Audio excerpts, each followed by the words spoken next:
Hi guys, and welcome back to the channel. So in today's video I want to take you through a little bit of an at-home leg workout which is going to help you grow some chopsticks rather than just get a sweat on and bounce around the front room. Now there is going to be a lot of home workouts out there, and specifically lower ones, but you need to question some of the exercises that are included in these because, quite frankly, some of them are just fucking ridiculous.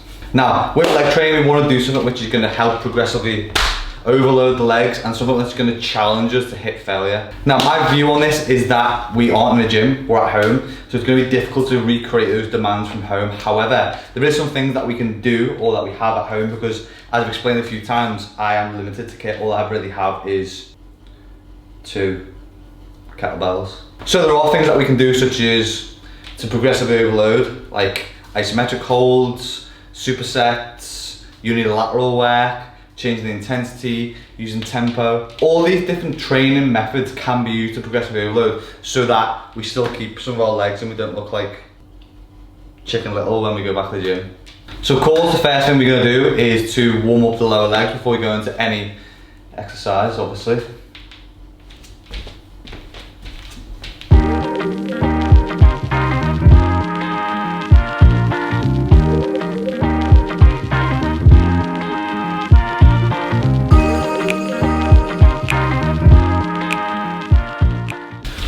Now that we are fully warmed up, we're going to dive into the workout. I think it's important to note though, before we jump into this workout precisely, it's going to be 5 movements, moving through different variant rep ranges and different intensities and different rest times. However, like a lot of people, I hate training at home. So we're going to need to make it a little bit different, a little bit fun and enjoyable to make sure this is something that we can do consistently through the rest of isolation. So exercise 1 is going to be our isometric movement. So I use this to sometimes pre-exhaust the quads. And what we're going to do is go into a weighted wall sit. So all that's going to basically include is us getting next to a, you guessed it, a wall. And then we're going to use a kettlebell in a second just to prop up against us so that we can overload the movement a little bit more. I usually do this and hold it for about 60 seconds, just making sure that I'm kind of perpendicular or parallel to the floor at a 90-degree angle, I think it is. And the benefit of this is great if you've got limited kit and you haven't got a lot of weight to play with. So we're going to pre-fatigue the legs first. That means with the other exercise that follow, we will not need as much weight to really hit the muscle group. And recent studies have shown that when we use isometric exercise during our workouts, it can recruit 5% more of those motor units than any other type of exercise. So, what you're gonna need for this exercise is a kettlebell, stopwatch, my Apple Watch. I'm just gonna come down in a squat position, grip the kettlebell via the handles, wherever you feel comfortable, and we're just going to sit up against the wall, keeping the shoulder blades and the scapula retracted, and holding the dumbbell to our chest, and setting a timer for 60 seconds.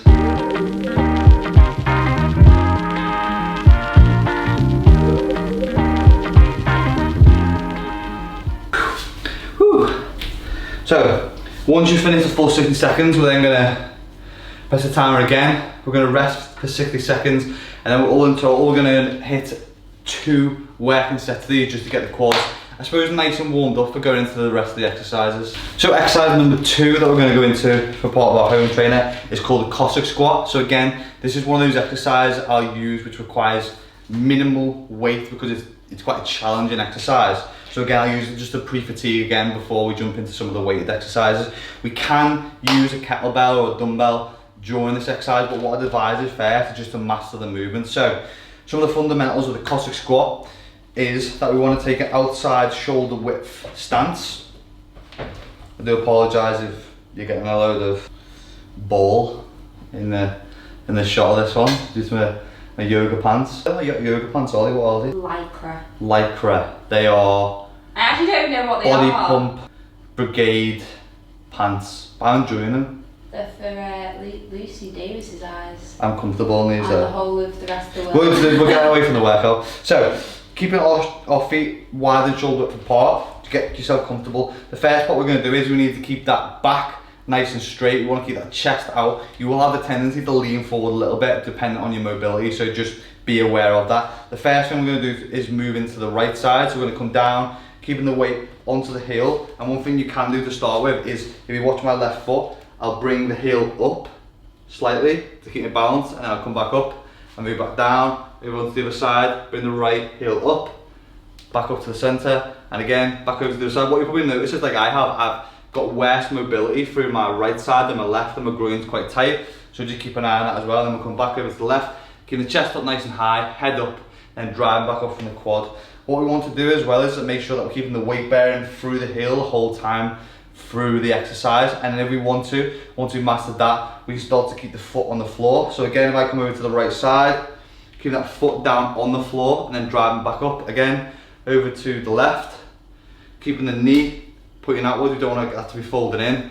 Again, keeping that foot down on the floor and driving back up using this quad. Once we've got comfortable doing that and we can get 20 reps per set continuously, then feel free to add a kettlebell or a dumbbell just into the front rack position like we did with the wall sit. Now with the Cossack squat, we are going to go for 3 times 20 reps. So it'll be 10 reps total per side as we move through the movement. So let's go.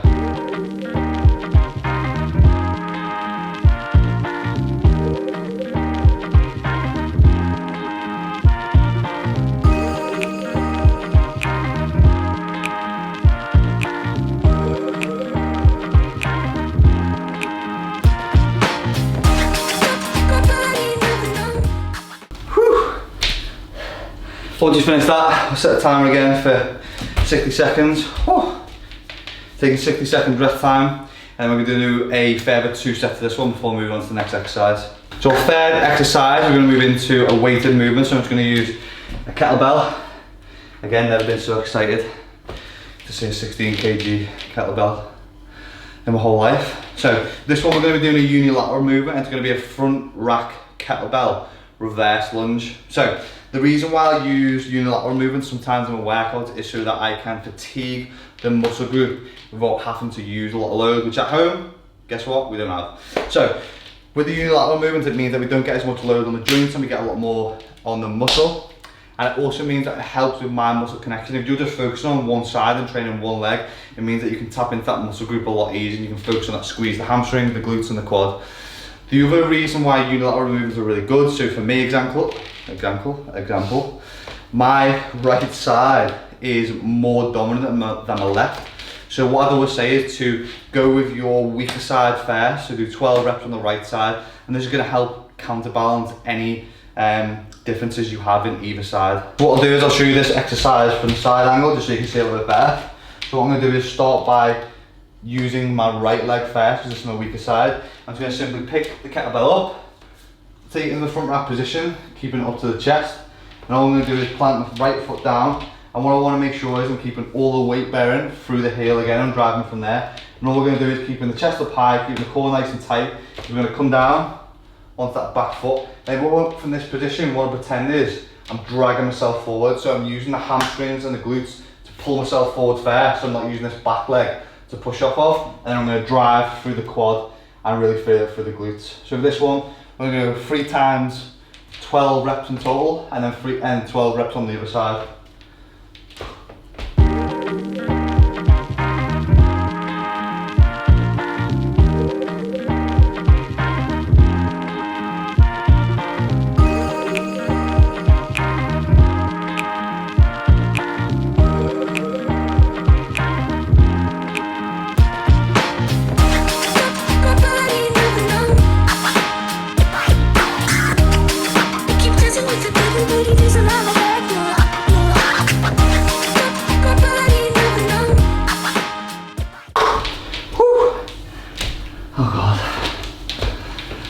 Workouts.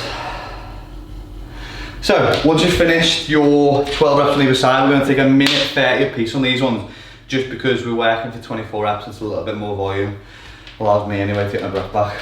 So fourth exercise is going to be a superset. So we're going to do a goblet squat into a air squat, and the reason why sometimes I use supersets is because it's just a great way of just completely fucking your legs up. In layman's terms, it's just a good way of raising the intensity of a workout and shortening the amount of time it takes to do exercises, because we're combining the two together. So for the goblet squat first, what we're going to do is we'll just get ourselves into a pretty normal stationary standard position for the squat, where we're going to have our feet about shoulder width apart. Then in regards to grabbing the kettlebell, it's completely up to you how you want to hold it. You can hold it by the little handles, or you can caress it like a newborn baby, like I like to hold it. So I'll just hold it toward the chest and get my 2 thumbs underneath the handle.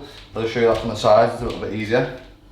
And all we're going to do is go down into a squat, wherever your range of mobility will allow. Again, just remembering to put the weight emphasis through the heels and be driving the knees outwards so that we're not internally bringing the knees in, which isn't great. So with this one, we're going to go for 3 sets because we're doing supersets. And all we're going to do is 12 reps on the goblet squat, and then we're going to move directly into 20, not 20 sets to be here all day. We're going to do 20 reps of the air squats. So goblet squat, let's go.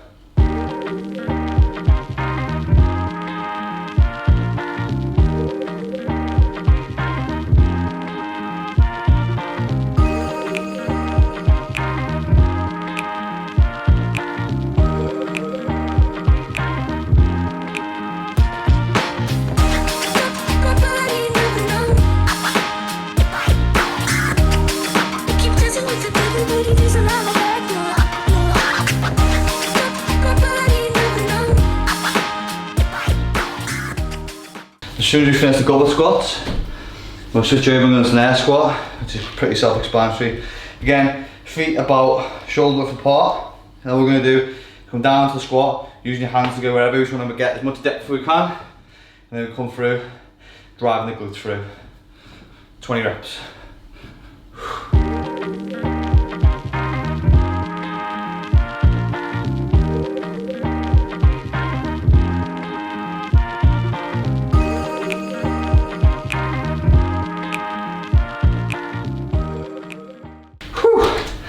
We should get a nice little burn from that one, plenty of blood in the quads from all that volume. So this one, because it's a superset again, we're going to be taking a minute and a half a piece rest time, and we're doing 3 total sets of that one. Now our 5th and final exercise of the workout is going to be dynamic jumps. Probably not everyone's favourite, but when we look at the quadriceps, it's been shown that roughly there's a split of about 50-50 between type 1 and type 2 muscle fibres. I'm not going to bore you with today. I'm not going to argue with people in the comments about, obviously some people are going to be a bit different depending on race, age, sex, etc. So what we're going to do is make sure that we are hitting those type 2 muscle fibers as well, which, as we know, is going to be like our quick, explosive, dynamic movements. So we're going to finish up with a dynamic jump. We can do these weighted, or you can just do them body weight, it's up to you. I'm again going to use the kettlebell, probably come through the floor. Don't tell Lucy. As Lucy said, don't hit your head. So I'm going to make sure that I move right a little bit before I take out half the ceiling with me. I'll probably knock myself out at some point. So with this one, I'll generally just use it as a finisher. I'll sometimes do 2 sets of these, but if I can't be bothered, then I'll just do 1 set if my legs are really fatigued. And what I'll do is I'll go for about 12 reps, trying to just really explode as powerfully as possible. If I do go for a second set, I'll just keep 60 seconds rest time again. So with these, you want to just come into the squat position, again, driving from the heel, getting loads of explosiveness through the quads, the hamstrings and the glutes. So without further ado, let's get on with it.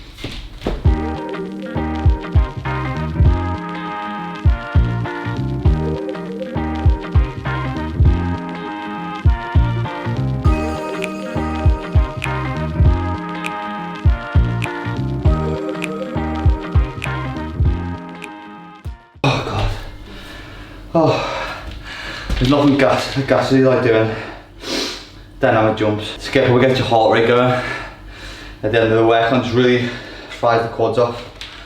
So, if you feel like doing another set, just take 60 seconds rest time, and again just repeat that for 10 to 12 reps. So if you've got a couple more in the tank, just leave everything behind that one and go to failure with them.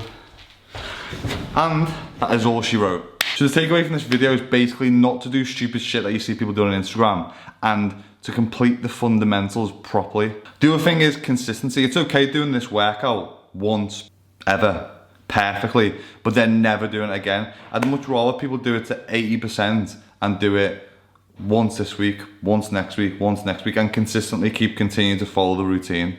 So that's why it's important for me when I have those weeks where I've got a little bit of a can't be arsed attitude, just to make sure that things are enjoyable. Like, I enjoy this workout, but there's gonna be weeks where I think, can't be bothered even yet. So what I'll do some weeks where motivation isn't sparing out of my veins is to sometimes just drop stuff back. So instead of doing 4 working sets, I may do 3 working sets of everything. I may just knock a set off, I may knock a couple of reps off, just so that I can get through the workout, still complete something, still get something done, still get a little bit of swollen legs. Because doing something is better than doing nothing. Now, I understand that I look like a little bit of a hobo at the moment. I've got that scruffy beard, kind of overgrown hair look going on. So one thing that I am gonna ask you, which will do me a big favor, is to drop this video a like, because you know it's the right thing to do.